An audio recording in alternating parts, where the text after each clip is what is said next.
Io sti cobrando il lift. Laura, estoy cobrando el lift. Buenas, estamos en otro episodio de La Troika. Como siempre, con Ezequiel y Pablo acá vamos a tratar de desbrozar un poco el camino de algo, del conocimiento, e intentar dar alguna respuesta o dejar las dudas planteadas. Hoy va a ser el caso de... Vamos a tratar de responder las preguntas o empezar a armar algo de una respuesta con respecto a qué es el socialismo, qué es el capitalismo, en el primer bloque, y en el segundo bloque vamos a hablar un poco de la URSS. Así que, ¿qué fue la URSS? Esa sería la pregunta en cuestión. Así que hacia allá vamos.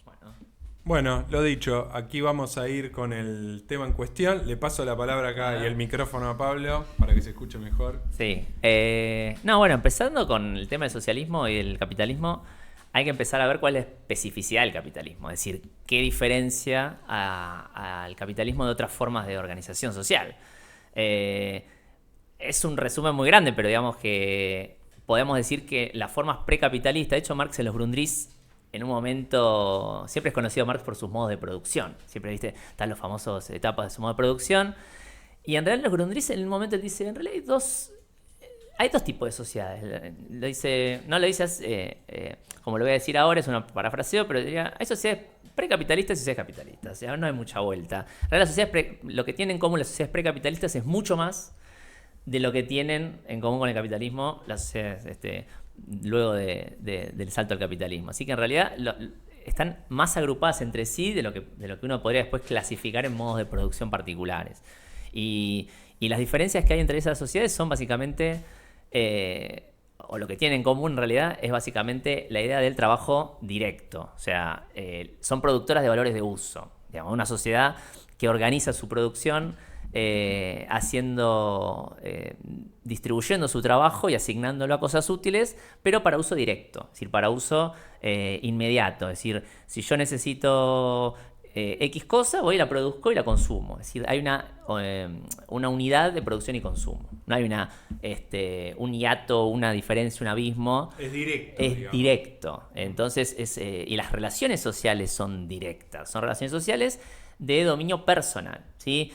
En las sociedades muy, muy, no hay que decir primitivas porque los antropólogos se van a enojar, pero las sociedades mucho más sencillas, esos lazos directos generalmente se asocian con parentesco, se hablan de sociedades de parentesco, los antropólogos hablan de sociedades basadas en el parentesco, o hasta hay autores marxistas como Wolff que hablan de modo de producción basado en el parentesco para hacer referencia a este tipo de sociedades que generalmente se las tiende a asociar con el comunismo primitivo, otra cosa, pero en realidad es medio... Bueno, ese comunismo primitivo es otro tema que es bastante polémico.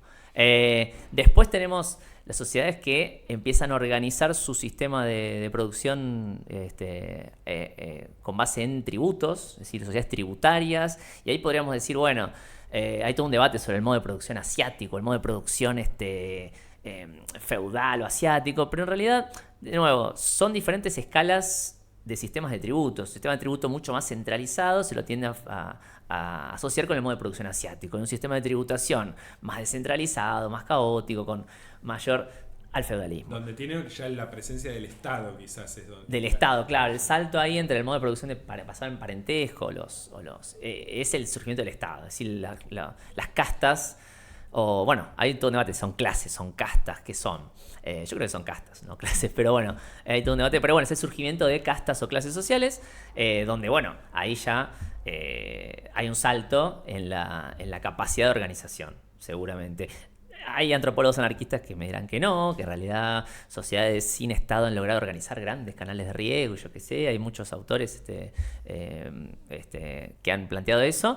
Pero bueno, Class 3, por ejemplo, un anarquista antropológico muy, muy conocido, que plantea que no hace falta el Estado para organizar canales de riego en la Mesopotamia, yo qué sé. Pero bueno, más allá de ese tipo de gente muy particular, digamos, se supone que los sistemas estatales tienen un alcance muchísimo mayor en su capacidad de organizar el trabajo social. Totalmente. Y luego viene el capitalismo. Que el capitalismo es... Si dijimos que las sociedades precapitalistas son sociedades donde la organización del trabajo se hace de manera directa, que la producción de valores de uso, podemos pensar que llega un momento bueno, necesario, no necesario, bueno, eso se puede discutir, pero llega un momento en donde la capacidad de control directo del trabajo es insuficiente. O sea, donde las fuerzas productivas exceden a la capacidad directa de control del trabajo y empiezan a desarrollarse formas mercantiles, formas indirectas o formas donde la separación entre producción y consumo se normaliza como un método de asignación de trabajo. Y ahí empiezan a surgir las condiciones del capitalismo. No plenamente, porque el capitalismo, para que sea pleno, tiene que producir, digamos, un fenómeno que es la separación de los productores de su medio de producción. Eso es clásico, eso se debate siempre. Y también la transformación de la tierra y de los medios de producción como mercancías en sí mismas, o sea, como capital, o sea, como para que se conviertan en algo capital, que funcione como capital. Porque el capital también, ¿qué es el capital? Es una función, es una cosa, bueno, es todo otro debate. Que tiene que haber ahí una separación entre la posesión y la propiedad. Claro. Porque hasta, digamos, en las sociedades precapitalistas no está bien claro eso. O sea, es el señor provee tierras, pero la posesión y el uso es casi libre del productor directo. Exacto. Y además, bueno, muchas veces cuando uno da clases sobre esto, te preguntan, bueno, pero entonces, ¿quién era el rico? ¿Quién tenía la plata? Y a veces hay que explicar que, bueno, no es una cuestión de plata, es el que tenía las tierras. Ah, entonces tenía el título de propiedad de las tierras. Bueno, en realidad era era el señor de las tierras y los campesinos entonces eran propietarios.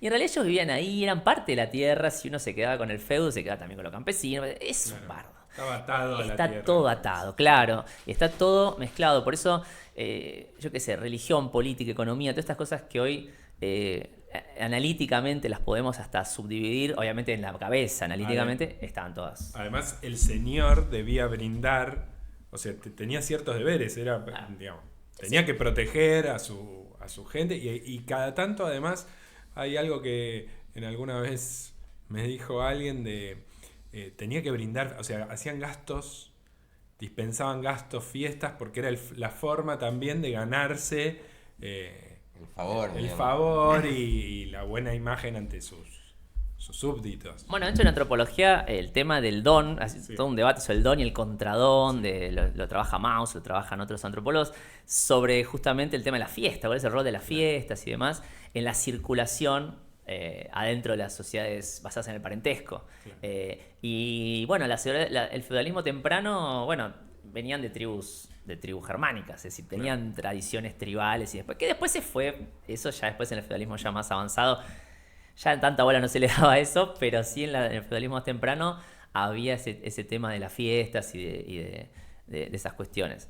Pero bueno, y el capitalismo entonces hace como un salto, digamos, rompe, destruye el trabajo y el control directo del trabajador, donde se destruye la separación entre producción y consumo, donde digamos, la capacidad de dirigir el trabajo de manera directa se escapa y empieza a ser dirigido por ¿quién? Por otra cosa. Es otra cosa que la podemos llamar sujeto, la podemos llamar motor, la podemos llamar dinámica, podemos decir que es un sujeto objetivo, si querés, es decir, un sujeto no en el término de que es autoconsciente. Algunos la llaman lógica. Lógica del capital. Un sujeto objetivo me parece un poco más ajustado, pero tranquilamente sí, le podemos decir, es una lógica, una dinámica, un movimiento, que es, al mismo tiempo, no es sujeto en el sentido de que no es consciente de sí mismo, o sea, no es mediado, o sea, no hay una mediación, el capital es y actúa, pero tampoco es simplemente una cosa, es una autonomía, es una fuerza autónoma, ¿sí? Entonces la producción de pronto toma un carácter autónomo y se escapa de los controles directos de la sociedad. Y eso, que lo podemos llamar de muchas maneras, pero eso específicamente es el capital y demás. Después, cuando se analiza el capital y se analiza este escape, digamos, del control directo, empiezan a surgir una serie de críticas, ¿no? Lo principal, la más conocida, es el tema de la alienación. Dice, bueno, antes el productor en su control directo controlaba la totalidad del proceso de trabajo. Y al controlar la totalidad del proceso de trabajo, bueno, no está alienado, está en control, claro. ¿Sí? Y luego, con el capitalismo, surge un proceso de enajenación, de diferenciación del control de la producción. Que en Marx aparece ya una semilla de lo que después va a retomar ciertas corrientes del marxismo, donde se ve la alienación como un proceso negativo. Obviamente el Marx es claramente un proceso negativo, donde el productor queda amputado, queda destruido de una parte de su ser social que debe ser después recuperado en el socialismo. Como que el socialismo, desde el punto de vista filosófico, sería la recuperación de ese ser social amputado por la separación de producción y consumo, por esa enajenación. ¿Sí? Bien, perfecto. Una primera cuestión con respecto a esto que decís me da pie para pensar si la idea de enajenación y objetivación van en el mismo carril. O sea, siendo que en Marx el trabajo es consustancial al ser humano, cuando uno habla de trabajo habla de que una actividad que crea valores de uso, o sea, una actividad que se objetiva en cosas que luego van a ser consumidas por otros. Entonces, una primera separación, como para pensar esto, si es así como lo piensan algunos compañeros de izquierda, que digamos la enajenación es puramente negativa y pareciese como que toda actividad apunta hacia la enajenación, es pensar esta diferencia. En el capitalismo sucede eso, o sea, en el capitalismo la actividad creadora, el obrero tiene un control sobre su proceso de trabajo, pero luego de terminar ese proceso de trabajo, su proceso de trabajo, eso que hizo escapa de su dominio. O sea, pasa a ser propiedad del que lo ha contratado ¿no? Le paga un salario, vende su fuerza de trabajo a un capitalista, el capitalista utiliza esa fuerza de trabajo. En el proceso de trabajo el obrero tiene cierta independencia, o sea, al menos un control parcial sobre lo que esté haciendo, pero luego ese objeto no tiene más control. Ahora, ese es su ser social. Claro. O sea, ese es su ser social. Su ser social es ser enajenado. Claro. Esto es lo que le da también potencia revolucionaria, uno podría decir. Claro. O sea, el obrero se planta ante su objeto, reconoce que ese objeto, hace un reconocimiento, reconocimiento siempre es una cuestión intelectual, ¿no? O sea, es plantarse. En ese sentido me parece que también la separación entre obreros manuales y trabajadores intelectuales es un poco rígida. Sí. Todo obrero hace una doble labor, algunos más intensivos, digamos, un trabajo manual más intenso y otros un trabajo intelectual más intenso, pero hasta el trabajador intelectual necesita mover manos, pies y hacer un gasto de energía, así que no hay una separación tal, pero ante esta situación reconoce, y lo que está reconociendo es esa situación, y ese es su ser social. Claro. Ese desgarro, o sea, eso que aparece como extraño es su ser social. No es que hay un ser social previo, que muchos tratan de buscarlo e ir a modos de producción anteriores y decir, bueno, acá está el sujeto pleno, y luego en el capitalismo y luego se desgarra, sino que este ser social, el que es capaz además de reconocer eso, es el que le da su subjetividad. Uno podría plantear, decir, bueno, ¿hay un ser libre, un trabajador genérico que es desgarrado? ¿O el desgarro mismo es el que produce el trabajador libre? Digamos, es la enajenación, el desgarro, el que desarrolla la libertad como forma de la enajenación, o la enajenación se produce sobre un obrero, sobre un trabajador genérico.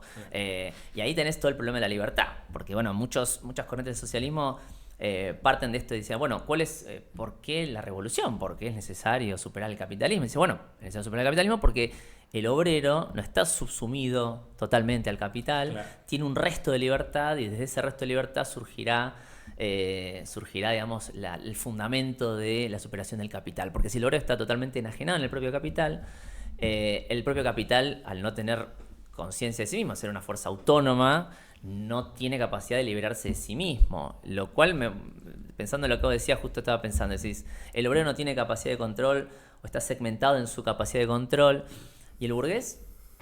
¿No? O sea, digo, yo soy un burgués malvado, me pongo una fábrica y hago lo que se me canta, produzco micrófonos del color que quiero, de la forma que quiero, con la calidad que quiero, con el precio que quiero. Bueno, entonces, ¿quién controla la producción? Todos y nadie. ¿El mercado quién es? Cuando el mercado, que es la representación de esta relación social enajenada y autónoma, de esta separación entre producción y consumo, ¿quién es? Digamos, es un sujeto objetivo, pero no tiene, digamos, opera sobre todos, Después uno puede decir, no, pero los monopolios controlan toda la producción, hacen lo que quieren. Bueno, que Lenin, cuando hablaba de monopolios, se dio cuenta de que hablar de monopolios era, a cierto punto, ir más allá de la teoría de Marx. Plantear una especie de control consciente de la producción, aunque sea una escala reducida, ya es... Y él lo aceptaba esto, lo decía, bueno, por eso decía que la etapa final, ¿no? Supuestamente la etapa Ahí monopolio. justamente estás dando pie a... Estábamos hablando un poco de capital. Obviamente que el capitalismo es algo mucho más complejo. Estamos apenas tocando la superficie del asunto, pero ya aparece el tema de qué es el socialismo. En el capitalismo lo que tenemos es que los productos, no hay control social sobre lo que otros consumen. Uno produce a ciegas y luego se entera si lo que produjo fue útil o no para otros, en la cantidad y en la calidad, ¿no? Porque hay veces que uno produce de más también, porque el mercado absorbe y me quedo con los stocks de mercancías viendo cómo hago para venderlos, se llenan, se abarrotan los inventarios, bueno, toda una serie de problemas Otra cosa es tan random como el color de lo que vos hiciste. Si vos hiciste algo de color que a nadie le gusta, igual no te lo van a comprar. O sea, cosas tan cualitativas como... Para ir al pie de qué es el socialismo. Bueno, el socialismo sería, al menos planteado en estos términos todavía muy abstractos, porque uno, ¿qué sería algo que no es? ¿No? Está planteando hacia el futuro un vector de acciones, ese control consciente. Es decir, de alguna forma, que todavía estamos imaginando y que aparecen algunas pautas de lo que podría ser. Ahora tenemos inteligencia artificial que nos puede generar modelos de datos y procesar datos que de otra forma parecieran muy difíciles, pero digo, de alguna forma uno saber qué se necesita consumir y para poder producirlo en tiempo, forma, cantidad, calidad. Unir aquello que está desgarrado, con la dificultad, porque no es un unir aquello que era muy simple y por eso estaba unido. Claro. O sea, no es que a mí me formaron para zapatero y yo toda mi vida fui zapatero, sino que además el obrero moderno, entre otras características, es un obrero que tiene una trayectoria como rapsódica. Un día trabaja de una cosa y lo echan de una empresa y después empieza a trabajar en comercio, y otra vez trabaja en un taller y entonces no es el mismo trabajador precapitalista. Estamos hablando de un trabajador que tiene una formación más errática y que todo el tiempo tiene que ir actualizándose. Así uno se niegue a hacerlo, porque no es que, bueno, uno quiere actualizarse siempre. Hay veces que dice, che, paremos la máquina un poco, estoy cansado. Y sin embargo, el capital, por el acicate de la competencia, digamos, me impone que sus obreros se vayan formando y se sigan formando. Bueno, eso tal cual está y que está desgarrado, si se quiere, en su ser. Pero no porque haya dos seres exteriores, sino porque es esa la sustancia del ser, es lo que hay que volver a unir. Y plantea toda una serie de desafíos, o sea, no, incluso con lo que ha pasado. Ahora sí te doy la palabra. Sí, yo en realidad quería volver un paso atrás, perdón. Vaya. Y voy a plantear algo que por ahí, con vos más que nada, tenemos por ahí alguna diferencia. Bien. Es que la idea de que lo que decía Pablo antes, ¿no? Las sociedades precapitalistas se caracterizan por relaciones basadas en el dominio personal, ¿no? Justamente una de las novedades del modo de producción capitalista son que no son relaciones de dominio, ahí está bien el problema, sino que es una relación de explotación, que es otra cosa, ¿no? Explotación de la fuerza de trabajo. Y acá viene el tema, porque hay una idea que me parece que es mía como perversa, no, que es pervertida. Es esta la de que la burguesía domina a la clase obrera. Porque también lo que señaló Pablo antes, ¿no? Con esto de la idea de que el capitalista tiene la libertad de producir lo que le venga en gana y no está sometido, no está enajenado, igual que la clase obrera, al capital.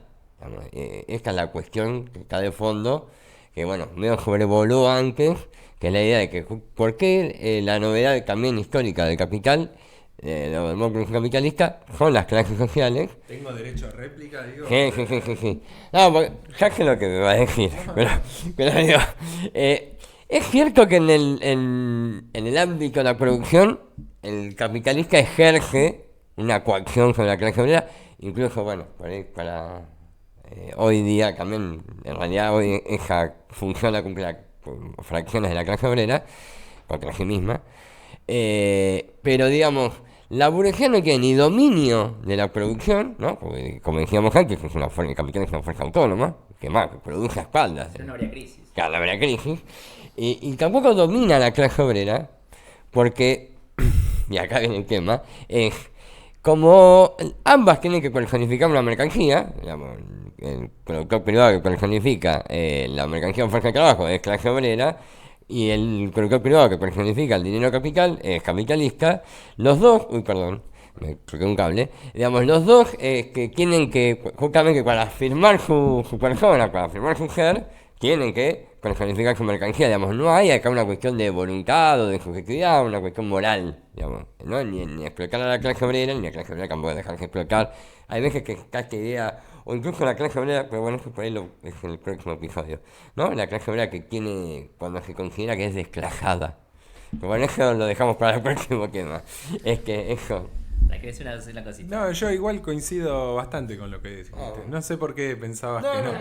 O sea, mientras que entendamos que, o sea, en el momento que vende la fuerza de trabajo, el comprador o el gestor que está, el que gestiona esa unidad productiva, le va a dar las órdenes, le va a decir cómo tiene que hacer su trabajo al obrero, y en ese momento ejerce un dominio.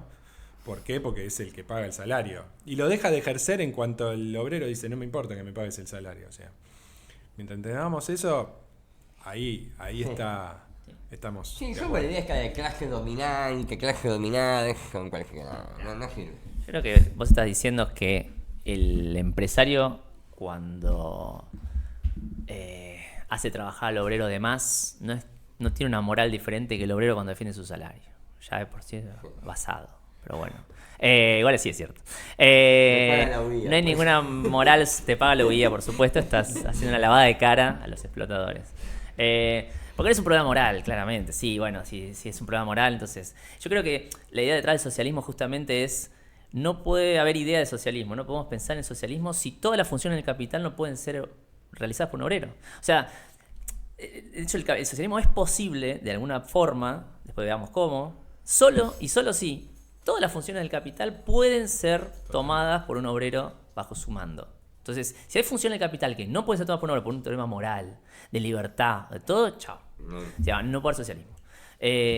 Porque el obrero va a tener que tomar las riendas de la sociedad como está, y eso ya es clarísimo. Eso es algo que Marx lo veía también, pero no hace falta hablar de cita de autoridad. Eso es algo totalmente lógico y históricamente no le veo otra forma de que... Por eso también muchos que... Yo creo que ahí hay, sí.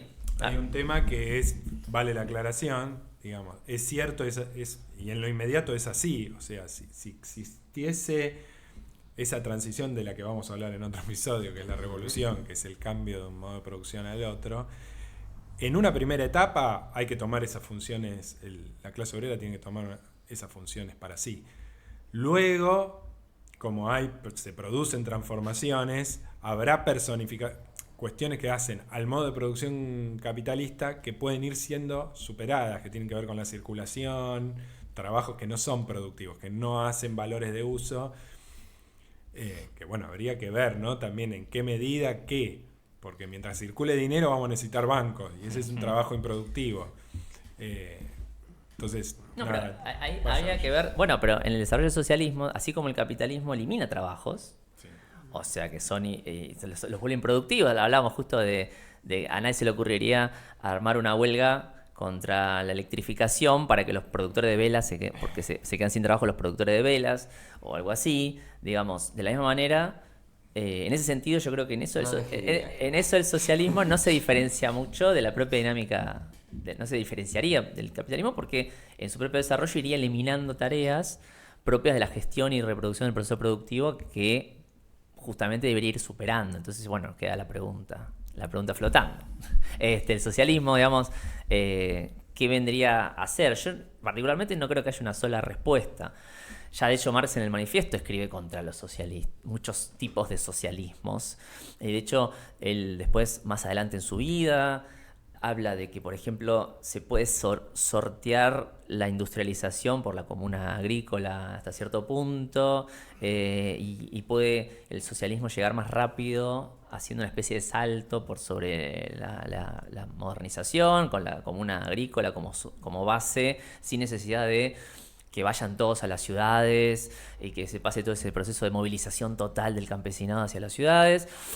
Engels, de hecho, era un tipo también, fíjate, él escribe un libro que se llama El problema de la vivienda. No sé, en los ámbitos geográficos de los 3 geógrafos que hay en el mundo es muy conocido porque, bueno, habla del tema de la vivienda y los geógrafos les encanta. Yo qué sé, no sé si en el ámbito del marxismo es tan conocido, pero él directamente en un momento en el libro ese dice, es contraproducente que el obrero tenga casa propia. Dice, ¿por qué? Porque, bueno, claramente es algo que le juega a favor a la burguesía, porque lo mantiene atado a una ciudad, a un barrio, lo mantiene atado a un grupo de burgueses territorialmente determinado, y el obrero como que se aburguesa, ¿no? Se vuelve un pequeño burgués, un propietario que tiene los problemas de ser propietario, yo qué sé. Entonces, ni siquiera está bueno que el obrero tenga su propia casa. O sea, si ellos veían al obrero en la ciudad como realmente también como un problema. Digamos, el obrero asentado en la ciudad y desarrollando la ciudad podía hasta llegar a ser un problema subjetivo para el desarrollo de las necesidades del socialismo. O sea, que el socialismo es un problema abiertísimo en el siglo XIX, y yo que siento que después en el siglo XX se fue cerrando ese problema. Es como que, pero no cerrando en la práctica, cerrando en la teoría. O sea, como que a partir de la URSS, que después lo vamos a discutir y demás, el socialismo quedó asociado a 3-4 cositas muy, muy concretas de estatización de ciertas ramas estratégicas y yo qué sé, y bla, bla, bla. Y se dejó mucho el debate de qué es el socialismo en términos de cómo se vería esa superación de producción y consumo, o sea, cómo se volvería a reencarnar lo que se separó. O sea, cómo algo que se separó por la complejidad puede ser solucionado desde la complejidad. Claro. ¿No? Que ese es el gran problema de que nos plantea el socialismo. Muchos hablan de la automatización total, solo con la automatización total, el aceleracionismo absoluto, vamos a automatizar todo, y ahí ya está. Otro dice, no, eso se soluciona con control obrero, yo qué sé, ponemos a los obreros en una asamblea permanente, que es como el infierno en la tierra, ¿no? Estar todo el día estar laburando y después estar en una asamblea 3 horas o 4 horas con los compañeros hablando sobre eso. O sea, para mí es un infierno. O lo solucionamos simplemente tirando la pelota para adelante, con la internacionalización absoluta, hasta que no se haga bola socialista, el último bosquimano de la última tribu, no se podemos hablar de socialismo. ¿No? Entonces se plantea para adelante ese problema y demás, y yo no le veo una solución. No creo que se haya llegado a la solución. Digamos, otros plantean que directamente es el anticapitalismo. El capitalismo no se supera, simplemente se niega. Es volver a la simpleza, ¿no? Que a veces se mezcla con estupideces como el decrecionismo y cosas así, pero no necesariamente. El anarquismo tiene el anarquismo primitivista, de una vuelta a lo primitivo, etcétera. O sea, hay ahí algunas cosas que dice Marx con respecto a la ciencia, que es casi como un producto del espíritu humano que viene gratis, digamos, que aparece, que digamos, que dan la pauta de que podría ser así, digamos. Que, digamos, el anticapitalismo y después va a tomar los frutos de la ciencia, van a aparecer, y las fuerzas productivas se van a seguir desarrollando sin todos los males que quejan al capitalismo. El problema es que hoy, eso lo decía Marx, hoy uno se atreve a pensar de que no es así. Digamos, la ciencia es un producto que está muy imbrincado con las relaciones sociales de producción. O sea, es el Estado el que brinda una educación, son las empresas las que invierten en investigación y desarrollo. O sea, es una función del capital. Son funciones, parecieran ser funciones de capital.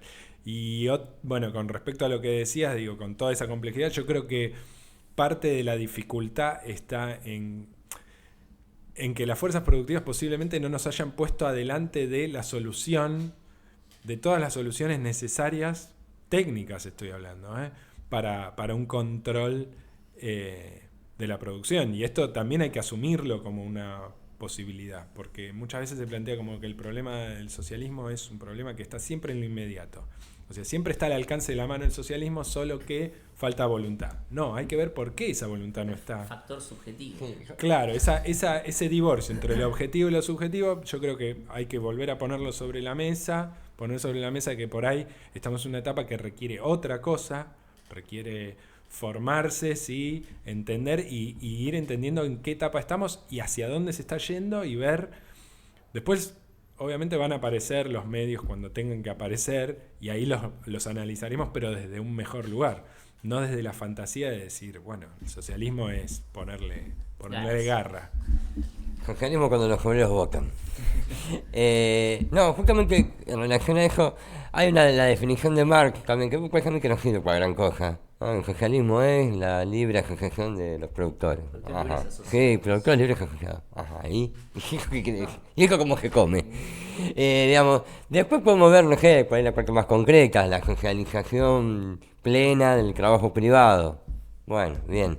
Yo creo que hay muchas cuestiones, yo coincido con lo que ustedes dicen en función de que las respuestas son amplias, complejas, y hay muchas que no están sobre la mesa, porque también me parece medio como místico pensar en qué forma concreta va a tener algo que hoy materialmente, que lo que hablamos antes, ¿no? Si hasta que que no haya socialización plena del trabajo privado, es un proceso que todavía materialmente no existe. Entonces, medio pensarlo es un acto de, bueno, está bien, uno puede desplegar tendencias o ver, pensar, la ¿no? imaginación trascendental. Pero digamos, me parece medio difícil en ese sentido, pensar las formas concretas. Hay ciertas pautas hacia dónde por ahí puede ir, pero me parece medio complejo.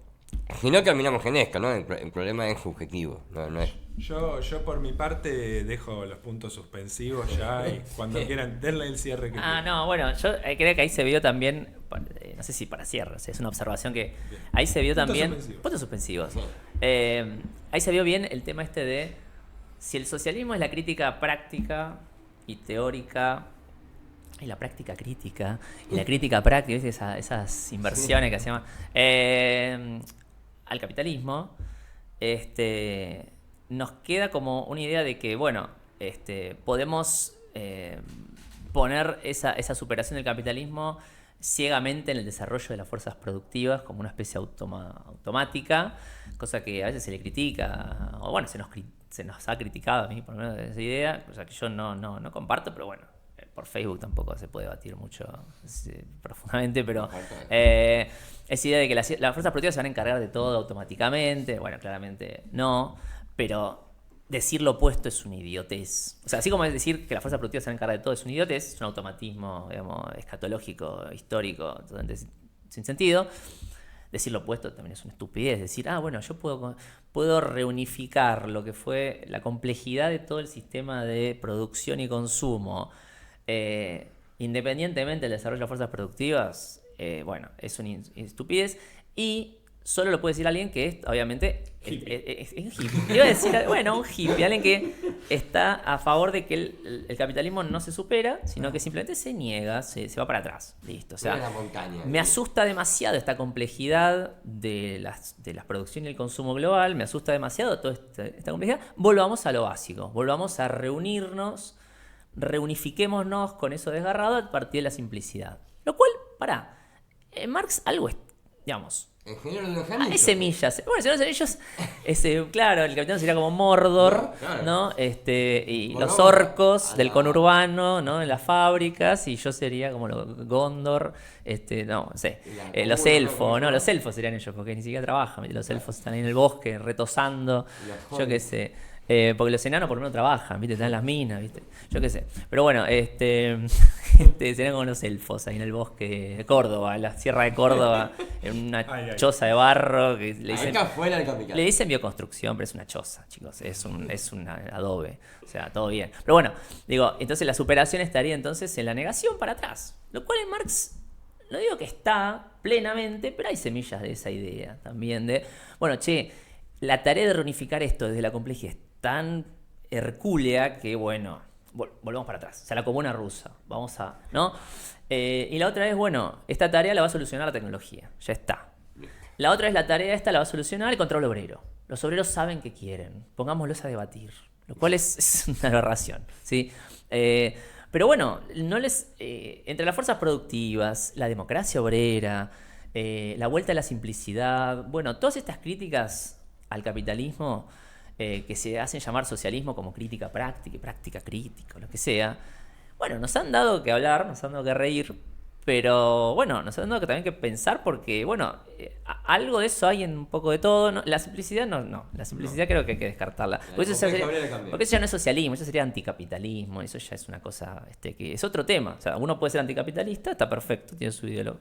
Pero no es socialismo, eso es otra cosa. Socialismo yo creo que como base, por lo menos, es la superación del capitalismo en sus propios términos de la desarrollo de la complejidad de la tecnología y de la vida moderna y de las condiciones que creó el propio capitalismo. Y la idea estaría entonces, bueno, la herida producida por ese desgarro solo puede ser curada en un ambiente de ese desgarro mismo. O sea, solo el propio desgarro puede curarse a sí mismo. Yo qué sé, o sea, es como ese problema creo que era de Holderlin, que decía, solo la lanza puede curar la herida que la lanza produce, bueno, esa cuestión. Entonces, yo creo que por lo menos el socialismo parte de esa base. Después lo demás puede ser anticapitalismo, campesinismo, que de hecho en Rusia estaban los populistas, con los cuales Marx se carteaba con Vera Zasulich y demás, o sea que, digamos, había una cosa de esas, pero bueno, me parece que por lo menos socialismo es intentar reunificar producción y consumo en los términos de la complejidad misma que nos plantea el capitalismo, y hay que ver cómo se hace. Eso es el problema. Yo doy por cerrado el bloque acá. Bueno, en el próximo, ¿qué fue la URSS? Hablando de socialismo, a ver, ¿fue socialismo o no fue? Bueno, ahí viene. Y bueno, nos quedaba entonces hablar del tema de la Unión Soviética, que es un tema interesante, ¿no? Para los que están en esta cosa del socialismo. Porque, bueno, hasta que veníamos hablando en el siglo XIX había mucho socialismos de acá, socialismos de allá. Pero bueno, lo más cercano a Marx, lo más cercano que supuestamente creo yo ver, fue la Comuna de París. La Comuna de París es un bardo, es cualquier cosa, no se juntó ni 3 veces, no fue nadie a debatir, no era una cosa real, pero bueno, no importa, después si quieren hablamos de la Comuna de París. Fue más bien como un ideal, ¿no? de lo que podía ser y demás.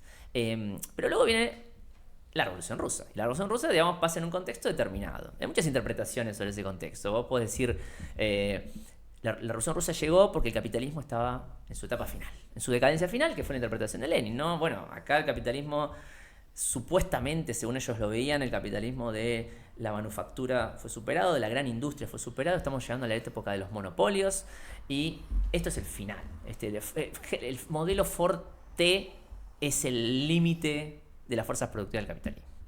Y hemos llegado a este límite. Y entonces, bueno, interpretaron esta idea de la Revolución Rusa como, bueno, la prueba empírica, ineludible de que, bueno, el capitalismo estaba liquidado, estaba, digamos, superado. Entonces, vale la pena ver, yo obviamente claramente no estoy de acuerdo con eso, entonces vale la pena ver un poco el contexto de dónde sale la caída de la URSS, perdón, el surgimiento de la URSS y la caída de los imperios, digamos. Nosotros estamos parados en un periodo donde está, digamos, llegando a cierto punto final toda la expansión capitalista que fue conocida como la colonización de África, ¿no? Amplias zonas del mundo habían sido arrastradas por la fuerza, obviamente, a la ley del valor. Habían sido, digamos, arrastradas a esa separación de la que hablamos también entre productores y medios de producción, para realizar plenamente la ley del valor. Muchos también interpretaron que ese desarrollo en África era justamente también terminal del capital, porque fíjense, lo que hacen en África, un capitalismo en desarrollo no puede imponer por la fuerza cosas, lo cual no sale de ningún lado, es algo totalmente arbitrario que se le imputa al capitalismo, cuando el capitalismo puede tranquilamente manu militari desarrollar la ley del valor, si no preguntarle a los mapuches, si no preguntarle, digamos, a casi todo el territorio argentino, si, digamos, un Estado no puede, por la fuerza, hacer pleno desarrollo de la ley del valor. La ley del valor necesita, de hecho, de la fuerza para desarrollarse en una determinada instancia. O sea que no hay ninguna contradicción ahí. Pero bueno, venimos de ese proceso, estaba llegando a su fin, los territorios africanos, mal o bien, los territorios de Asia se habían incorporado, por lo menos están en un proceso ya casi irreversible al mercado mundial, a la ley del valor, etc. Y tenemos en Europa toda una configuración política de imperios. ¿Sí?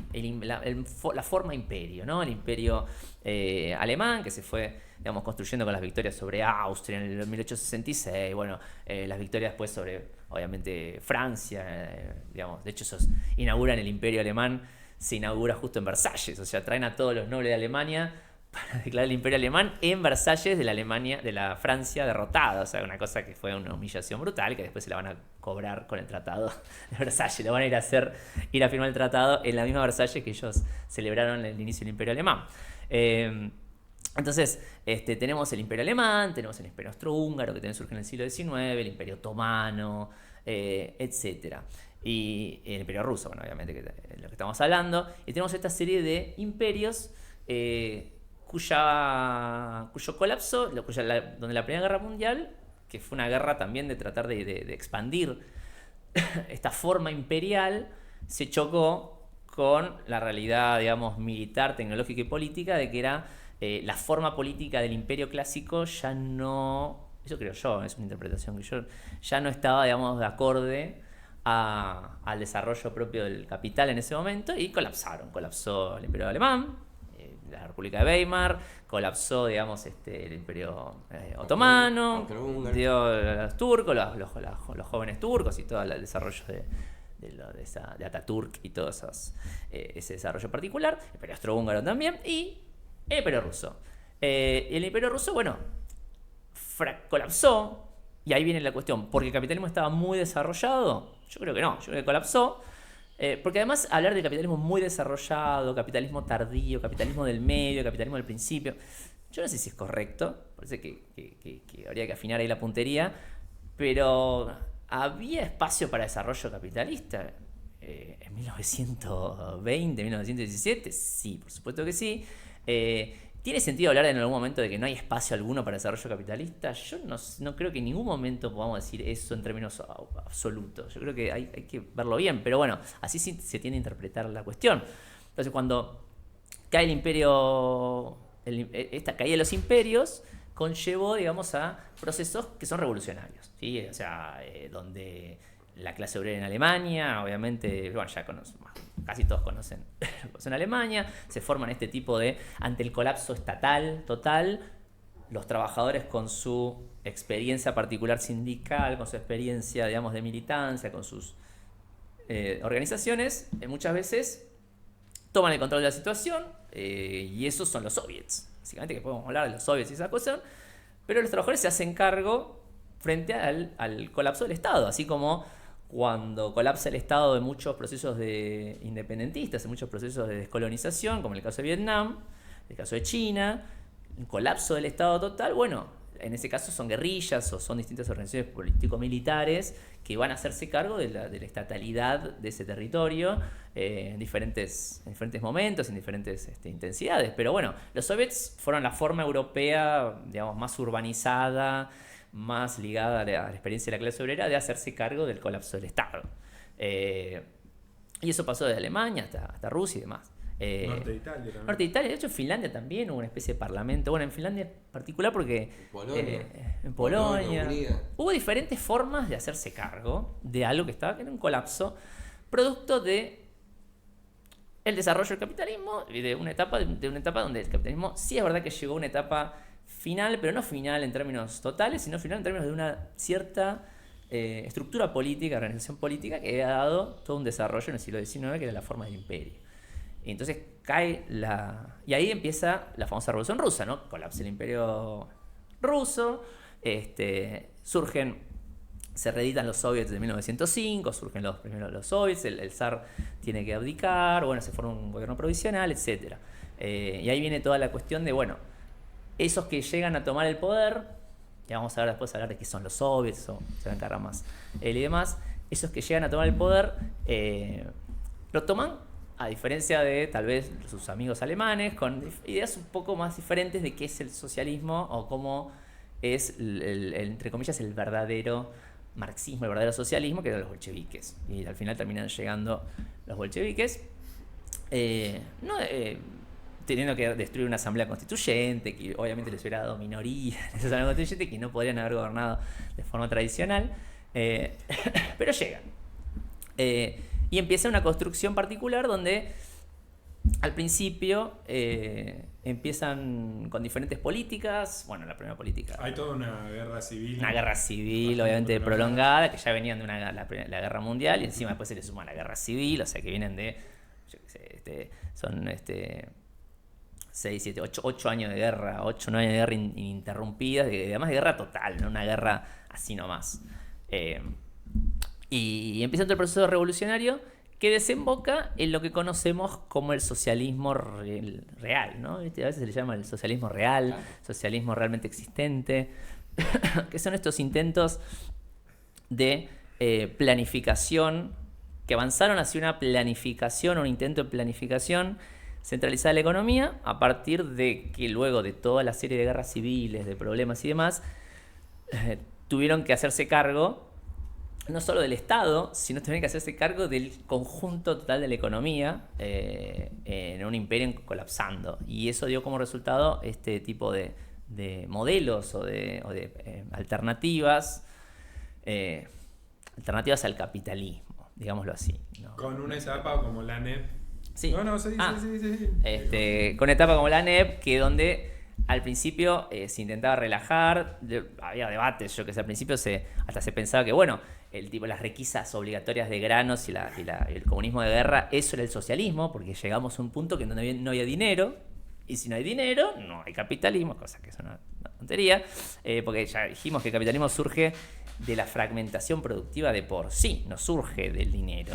Es al revés, el dinero surge de la fragmentación productiva, no la fragmentación productiva del dinero. Por lo tanto, pensar que requisando granos a campesinos estaba superando el capitalismo, bueno, era bastante tonto. Lenin lo entendía así, que era tonto, entonces el tipo dice, no, mirá, acá lo que hay que... Tenemos suerte si logramos más o menos restaurar una economía que más o menos funcione con dinero, etcétera, donde tenemos que traer capital. Bueno, hablando de si el capitalista es un oprimido o lo que sea, que hablamos la vez pasada, Lenin decía, bueno, no, hay que traer empresas, hay que traer capitales, hay que darles ganancias, hay que darles beneficios, hay que imitarlos, hay que aprender de su tecnología. Se quejaba mucho del obrero ruso, me decía, los obreros rusos son indolentes, yo qué sé. Así que no era un tipo que vivía en una burbuja idealista, sino que entendía que su famosa frase de la electrificación y todo el poder a los soviets se hizo famosa, pero el contenido es que él entendía un poco lo que veníamos hablando la vez pasada de, bueno, las fuerzas productivas está bien, también la organización política, también la conciencia, el proceso, todo eso nos puede dar una pauta del socialismo. Pero bueno, obviamente Lenin se murió, yo qué sé, y lo que terminó imperando es, bueno, una política mucho más ligada a la concentración y centralización del aparato productivo, que fue lo que se conoció normalmente como el comunismo soviético. Así que no sé si querías decir algo más. Yo después voy a decir algo más sobre el capitalismo. Me tocó la etapa menos divertida.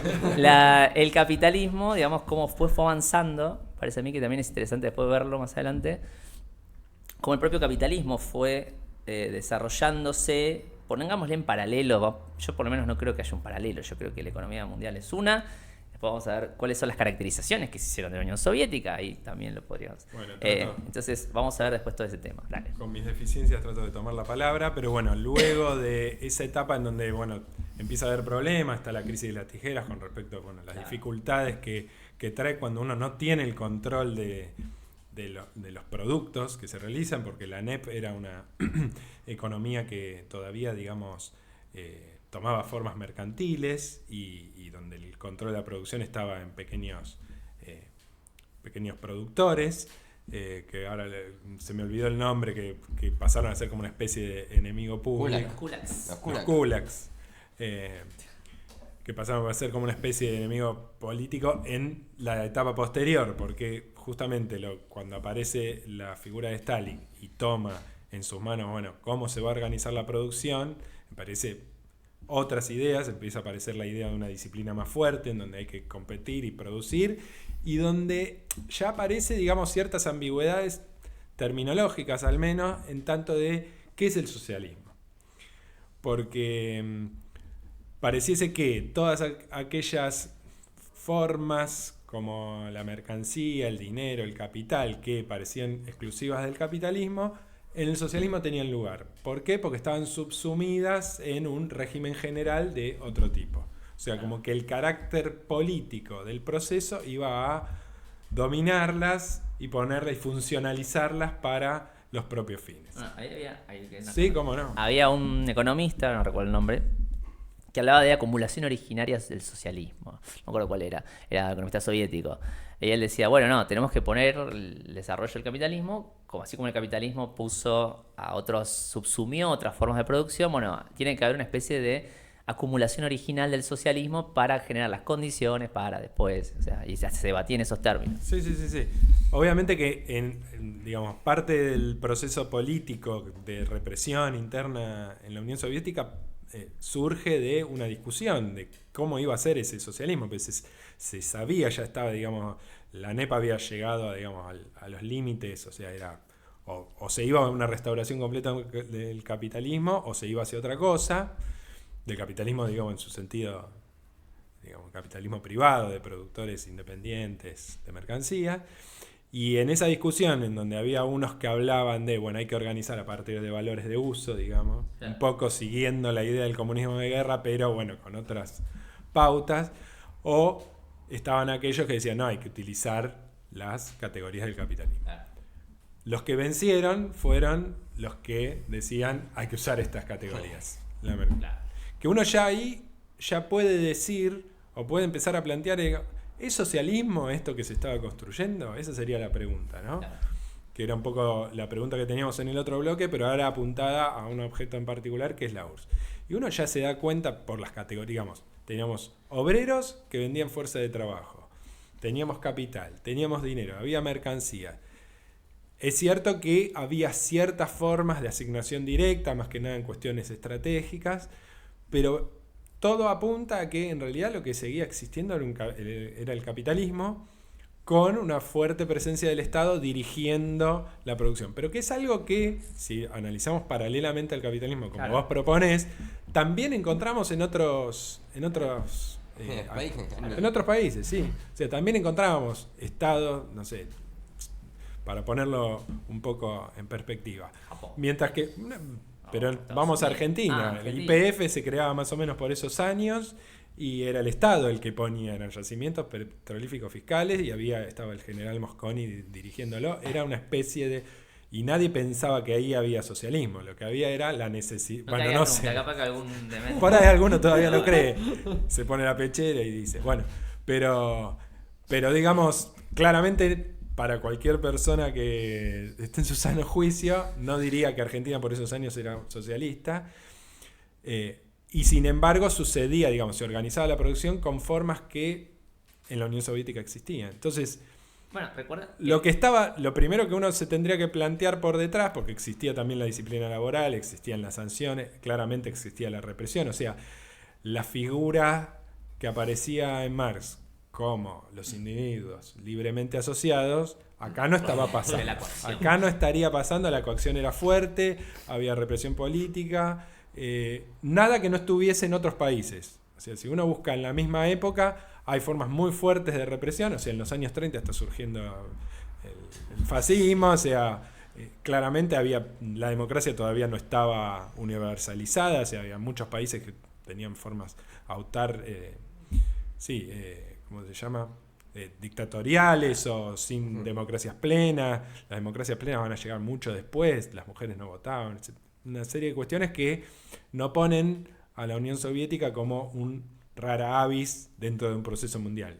Forma parte de ese proceso mundial en donde también hay cuestiones importantes a tener en cuenta, como es la separación, cosa que es una necesidad para acumulación de capital, y ya habíamos nombrado, que es la separación de los productores, en este caso los campesinos, de la tierra. O sea, hay un proceso en donde todos esos campesinos, que eran el 95% de la población en el Imperio Ruso, hasta antes de la Revolución, digamos,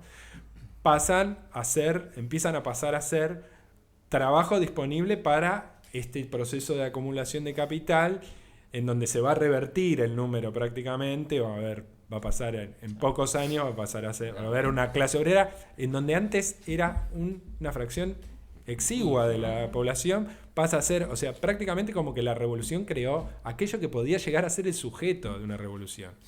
O sea, que casi estaba ausente, existe a partir de la revolución y de lo que sucedió con lo que muchos creen que es lo que apaga, digamos, la posibilidad del socialismo, pero que es el estalinismo. El estalinismo es una etapa en donde hay una creación de una subjetividad obrera donde antes casi era inexistente. Digo... No, yo también... esto que decís de que es interesante comparar en paralelo los procesos. Yo creo que hay que superar esta idea de que, bueno, vamos a hablar de la URSS, entonces vamos a hablar de una especie de espacio único donde se puede analizar a partir de sus propios términos y demás, sino que la URSS era parte de la unidad del proceso de producción. A ver, partamos de una cuestión. O sea, el proceso capitalista, a diferencia, justamente, una de las grandes diferencias la diferencia, una de las más importantes respecto a los demás, es que es el único proceso, si bien siempre los humanos tenemos la interdependencia humana, que hasta se podría decir que es hasta, si existe algo parecido a la esencia humana, va a ser esta, que es la capacidad de interdependencia universal. Es decir, nosotros podemos formar lazos de interdependencia social prácticamente de manera universal por nuestra propia especie. O sea, yo puedo agarrar a un tipo que no habla ni siquiera mi idioma y lo convierto en esclavo del otro lado del mundo y hay una interdependencia social. O sea,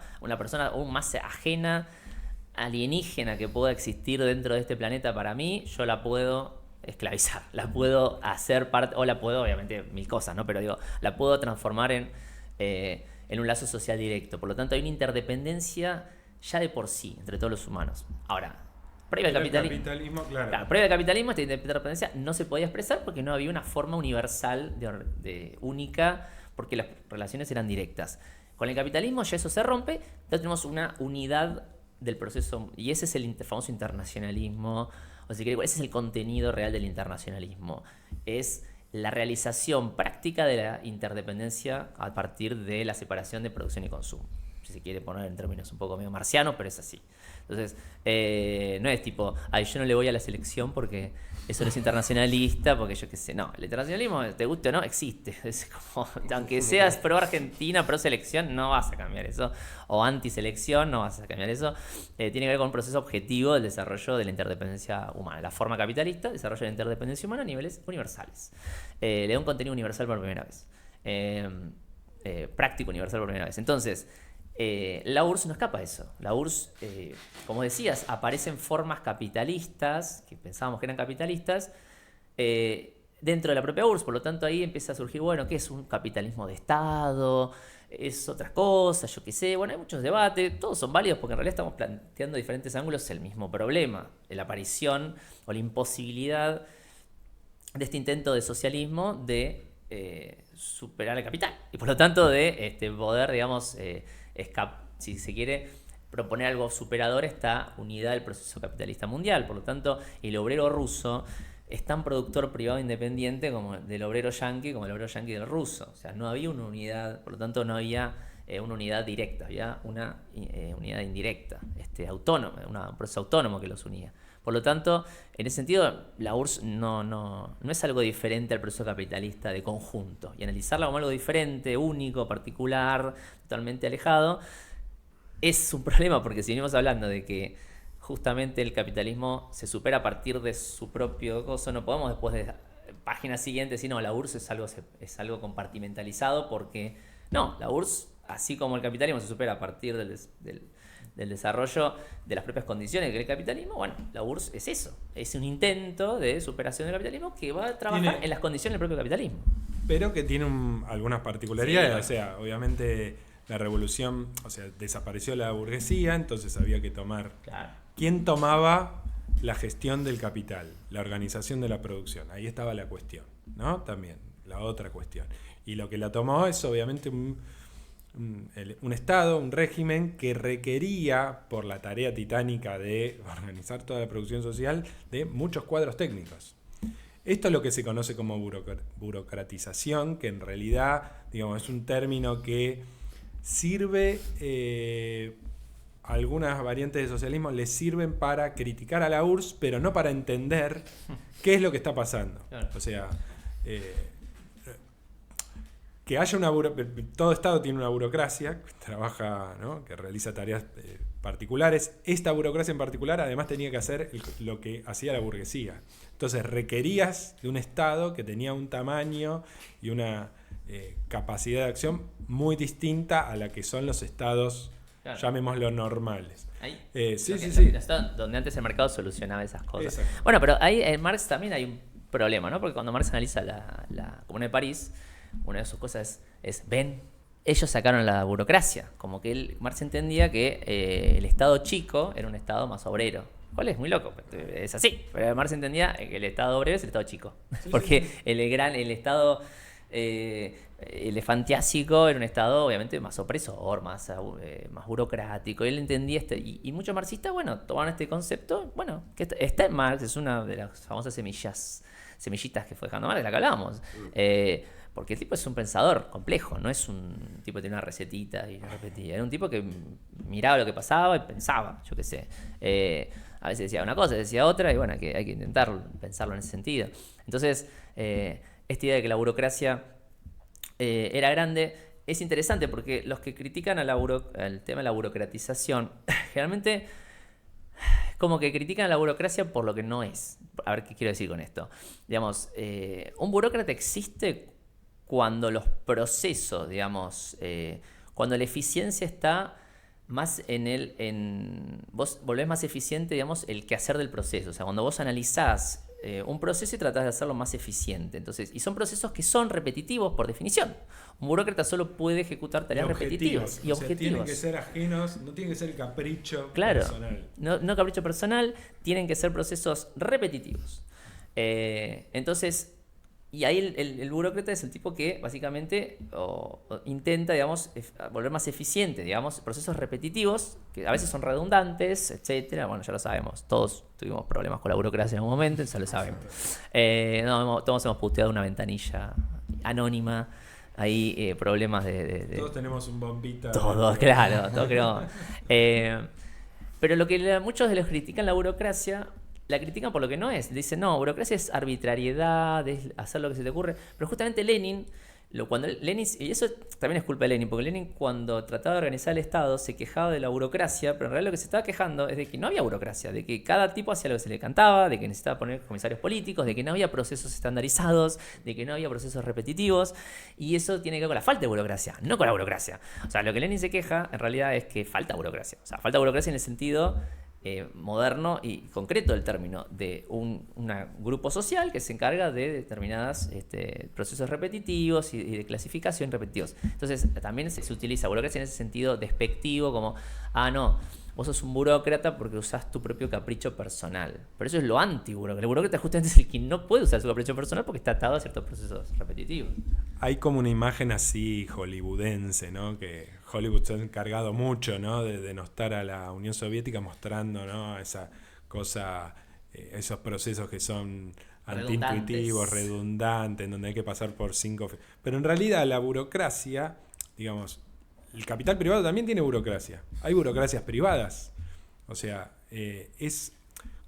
dentro del proceso productivo, cuanto más cuanto va creciendo la concentración de capital y una unidad productiva guarda en sí, digamos, más procesos productivos, la coordinación requiere, como no toma la forma mercantil, requiere de especialistas que lo hagan, que justamente que están planificando, porque hay planificación, tampoco es exclusivo del socialismo digo, de la URSS, la planificación, esa es otra de esas bullas, esas mentiras que se corren, esas bolas que se corren. Digo, los capitales privados también hacen su planificación, planifican cómo invertir.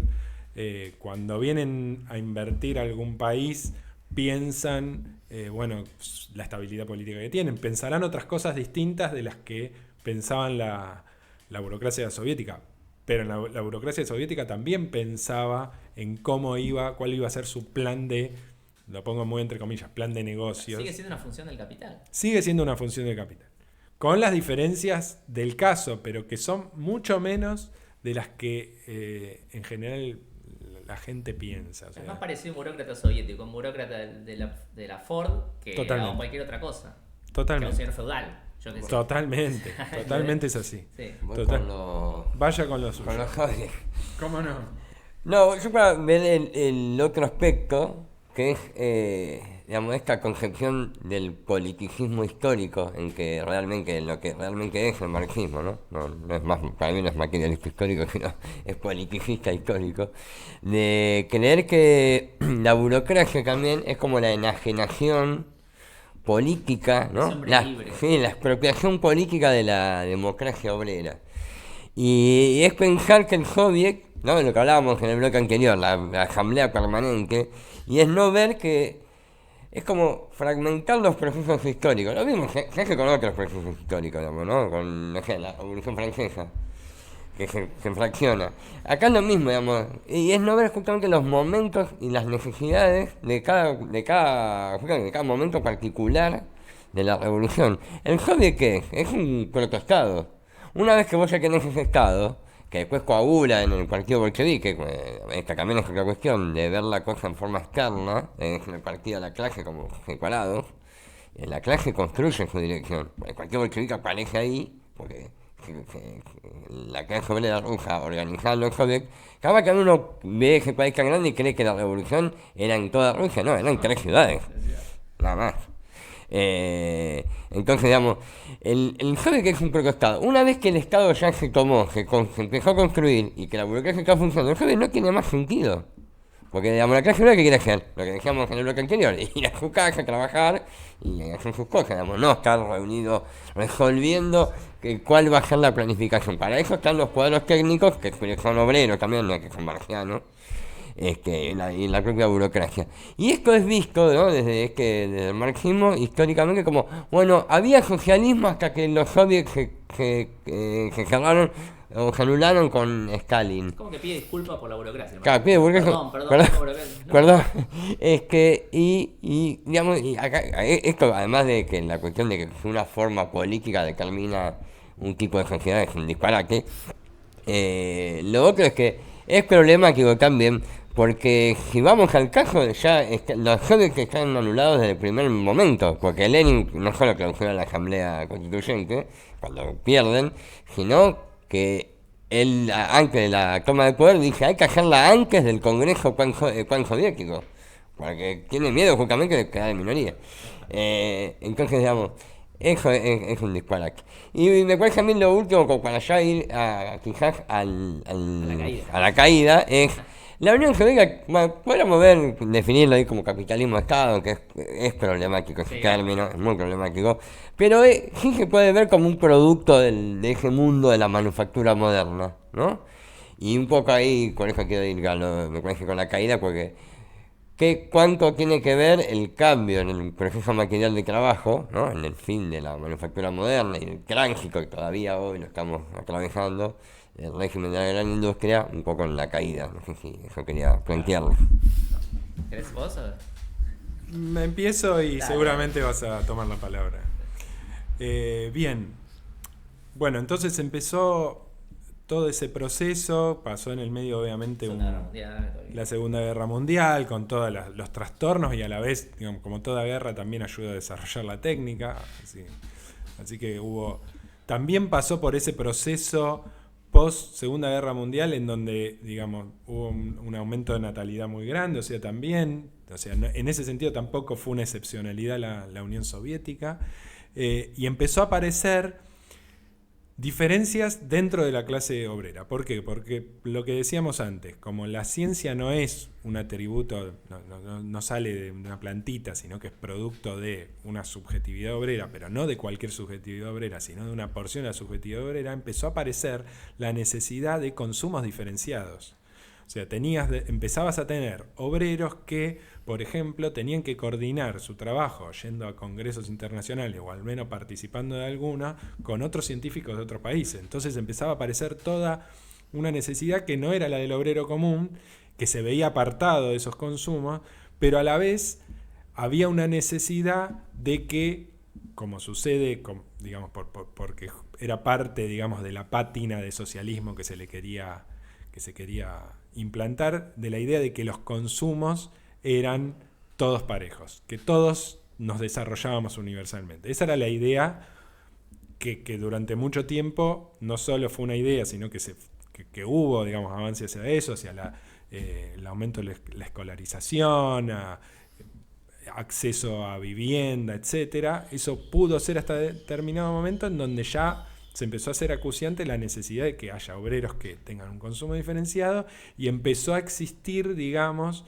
mientras que en otros países, en paralelo, esa diferenciación se resolvía fácilmente mediante salarios que eran, digamos, muy diferenciados, donde tenías un trabajador simple, el apéndice de la maquinaria, que ganaba un salario que le alcanzaba para realizar esa tarea, y otros que tenían unos consumos que permitían que se siga expandiendo con todos los consumos. Cuando digo consumos, digo libro, biblioteca, computador, todo lo que necesita, ¿no?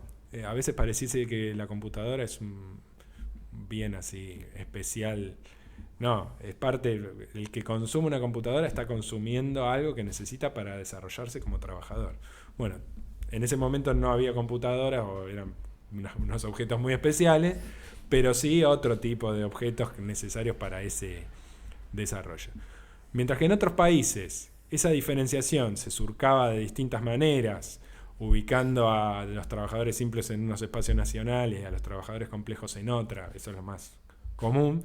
La Unión Soviética empezó a vivir esa tensión de tener que mantener un nivel de consumo muy alto, que le era oneroso para la capacidad de acumulación que tenía ese espacio nacional. Eso finalmente eclosiona, se empieza ya a mediados de los 70 empieza a haber signos de debilitamiento, y bueno, termina cayendo en el 89, en el 91, perdón. 81 fue el muro. En el 91. Ahora, muchos investigadores esta es la posición que nosotros ahora estamos exponiendo. Hay otros investigadores que dicen que la Unión Soviética desarrolló extensivamente las fuerzas productivas, o sea, sin darle intensidad a la fuerza, o sea, sin hacer crecer las fuerzas productivas. Muy discutible, una idea muy discutible, porque fue tomada por muchos investigadores. Uno de los que lo tomó fue Alec Nove. Alec Nove pensaba que la liberalización de la economía iba a hacer que creciese, como que había como una especie de crecimiento deprimido, y que cuando se liberalizara la economía esto iba a pegar un salto en crecimiento. Alec Nove se muere a mediados de los 90, pero ya no sé si llega a emitir alguna duda con respecto a eso que planteó, pero uno lo que ve es que luego del 91 lo que hubo fue un hundimiento de la economía, un hundimiento de las condiciones de vida de aquellos obreros que realizaban el trabajo más simple, que hasta ese momento tenían unos consumos mucho mayores para el trabajo que realizaban. Entonces parece como que hay, digamos, una disonancia cognitiva, por lo menos si uno mantiene la misma idea. No, igual, ojo, hay algo de cierto en el sentido de que tal vez cuando uno habla de que la Unión Soviética desarrolló, decir que no desarrolló las fuerzas productivas, obviamente no, todos desarrollaron fuerzas productivas en ese momento, no es porque eran socialistas, sino porque todo...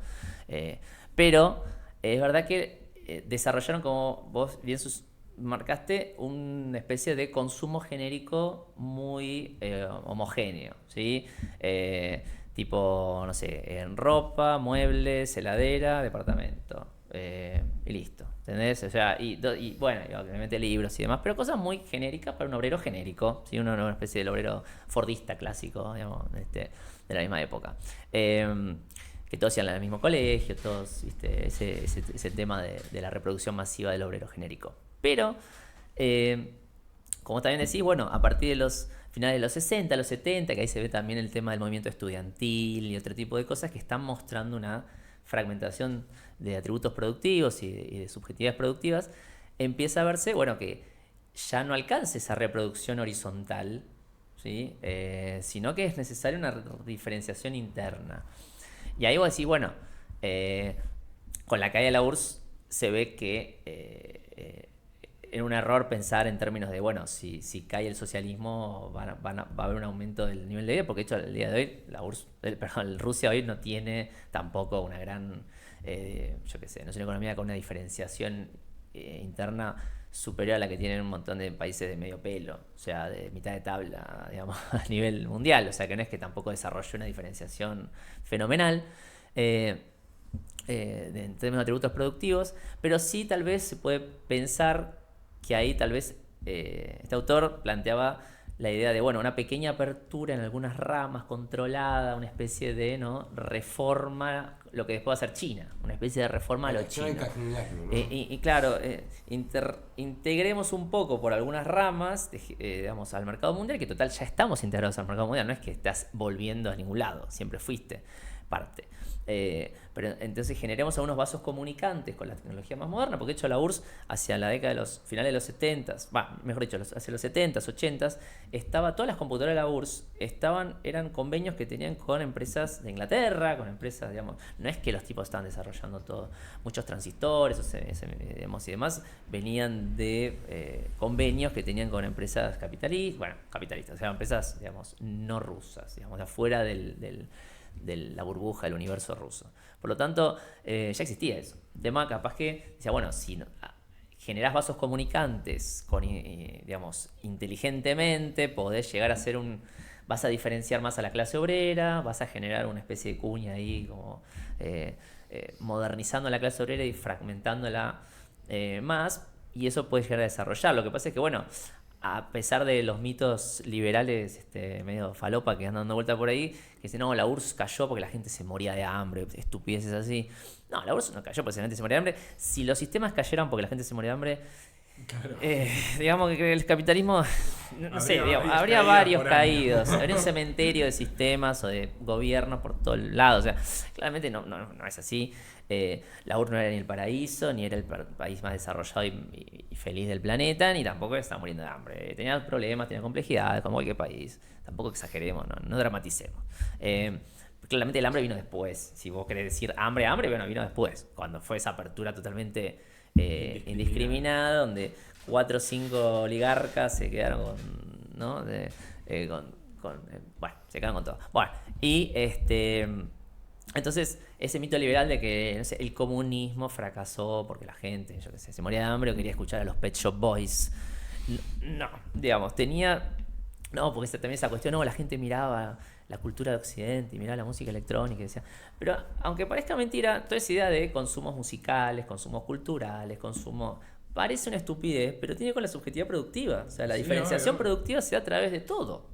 Consumos musicales, consumos culturales en general, digamos, barrios diferenciados, colegios diferenciados, un montón de sistemas, que es lo que después se llamó neoliberalismo, que es esta idea de esta política, si se quiere, de la diferenciación de la clase obrera por diferentes caminos educativos, culturales, barriales, toda la gente que mira Luna de Avellaneda y se pone mal porque el club de barrios está por cerrar y antes el barrio éramos todos iguales y ahora de pronto con el menemismo viene el fin del barrio, esas cosas.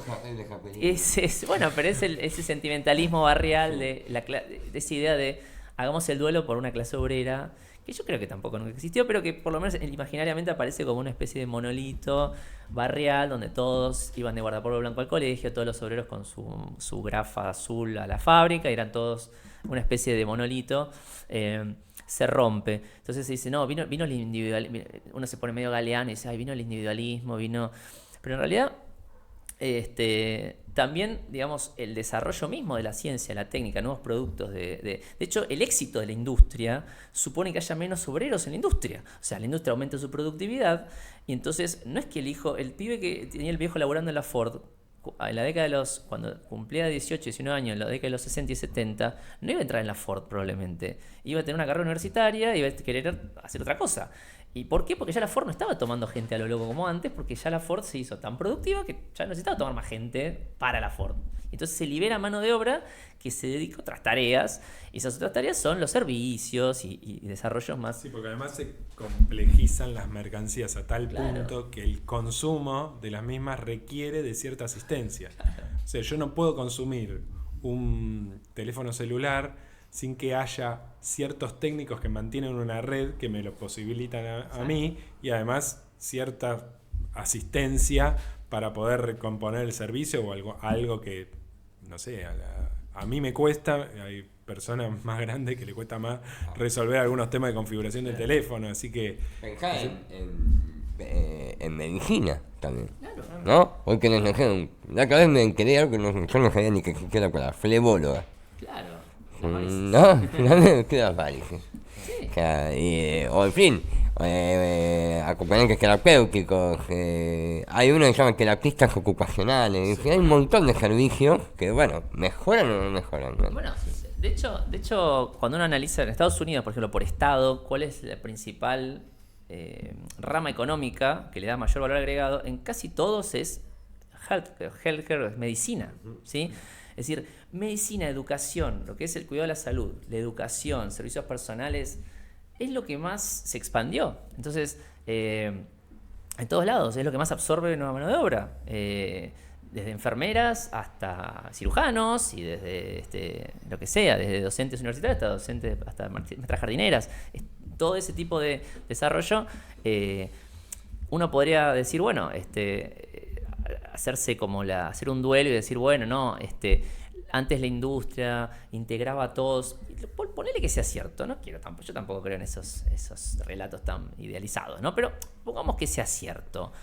Bueno, ya está. Es decir, no se puede, digamos, volver atrás, porque justamente el éxito de la industria, o como uno podría decir, hasta el éxito de la URSS fue su propia caída, porque el éxito de ese desarrollo horizontal, homogenizante, el cumplir eso tan relativamente bien y eficiente, es también creó las condiciones para que después la vida es cambio, la vida está, las cosas están vivas, o sea, van desarrollándose. Entonces, el hecho de que la industria haya podido desarrollar justamente sus fuerzas productivas al punto tal, así como pasó en el campo, antes todo el mundo laboraba en el campo, desarrollamos la fuerza productiva en el campo y la gente se fue mudando a la ciudad. Y la industria surge de que haya menos gente trabajando en el campo, así como el sector servicios surge de que haya menos gente trabajando proporcionalmente, no en números totales, en un porcentaje, en la industria. Y ese es el éxito de la industria. O sea, no es un problema de la industria. No es un problema de que hay desindustrialización o ese tipo de relatos de que ahora estamos en un mundo financiero y antes era de verdad, antes la economía era de verdad porque era en una fábrica, porque la gente le pega con un martillito a un yunque, eso era de verdad, y ahora como alguien toca un tecladito es de mentira. O sea, eso es una aberración. Entonces, ese cambio que sufrió no solo la URSS, todos los países capitalistas sufrieron grandes convulsiones internas en sus economías, en sus patrones migratorios, absorbieron un montón de migrantes en el Reino Unido, en Estados Unidos. Hay todo un proceso de reacomodamiento. ¿Estabas queriendo hablar de la selección de Francia? La selección de Francia, que ganó en segundos, que bueno. Así que, nada, todas esas grandes transformaciones no pasaron solo en la URSS, fueron generales y hasta los consumos culturales y la diferenciación en consumos culturales, que a veces uno parece el relato místico de, bueno, los niños rusos querían acceder a la cultura, querían escuchar música, yo qué sé, querían escuchar Duran Duran y no los dejaban, bueno, esa boludez. Pero hay algo de cierto, es mentira en términos estrictos, pero hay algo de cierto en esa idea de que la gente no estaba tanto llorando por la caída de la URSS, porque sí había un sector grande de la clase obrera que pensaba que el acceso, que buscaba esa diferenciación interna y tratar de hacer su vida de forma... Obviamente que fue un fracaso total, porque al colapsar la URSS fue brutal y fue un desastre, pero se entiende por qué. Es decir, fue una caída que está dentro de los propios patrones del desarrollo del capitalismo, las fuerzas productivas. No fue ninguna traición de ninguna burocracia malvada que se quedó con las fábricas ni nada de eso, porque de hecho no pasó. Los que se quedaron con las fábricas no fueron la burocracia, la verdad. Yo creo que a raíz de todo esto que decimos, me parece que sí hay algunas cuestiones que estaría bueno que ir retomando para futuras discusiones, que es en principio justamente porque la URSS fue en una etapa histórica y cumplió un rol histórico, reeditar una experiencia como la URSS hoy sería, digamos, anacrónico, porque en realidad no se trata de los mismos procesos de trabajo. O sea, como reeditar la Comuna de París en Exact- 1940. Exactamente, o sea que nos obliga, y acá hay que poner mucho de uno, repensar Todo. cómo sería esa experiencia, cómo podría llegar a ser, aún en sentido negativo. Esto quiere decir, no tiene que ser la URSS, digamos, pero a la vez, digamos, en sentido positivo, en el punto en donde la URSS, digamos, sí surgió del mismo seno del capital. No es que es una, digamos, justamente, no era una negación absoluta del capital, sino que surge de ahí. Surgió de ahí en una etapa histórica, culminó. Bueno, a nosotros se nos plantea como tarea que lo que vayamos a hacer como proyecto político surja del capital en las condiciones que tiene hoy el capital, porque el capital es un sujeto objetivo que se desarrolla, que no está siempre quieto, sino que cambia hasta cualitativamente, y ver entonces, empezar a encontrar esas posibles semillas de lo que queremos. Si querés cerrar. Lo cerramos ahí, bueno. Ya hace más tiempo del diálogo. Sí, un montón. Después lo podés poner en 1.25. Bueno, hoy hablamos qué es el socialismo, qué es el capitalismo. Nos fuimos por las ramas como solemos hacer nosotros. No esperen que seamos súper ordenados. Tratamos de ser lo más ordenado posible. Hablamos también de la Unión Soviética, algo de todo lo que se puede hablar. Y bueno, en próximos episodios nos adentraremos a la subjetividad obrera, que un poco siempre hablamos, siempre está presente, pero vamos a tratar de meter un poco de eso y ver también la subjetividad obrera en Argentina, con algunos episodios históricos si se puede. Y espera que tengo ahí las notas. ¿Qué es la revolución? Un poco hablamos hoy de qué es la revolución, eso será en otros episodios. Y bueno, organizaciones obreras. ¿Qué son? ¿Qué fin cumplen? ¿Por qué se hacen? ¿Cuáles son sus limitaciones? Bueno, nos vemos en la próxima. ¿Quieren saludar? Salud.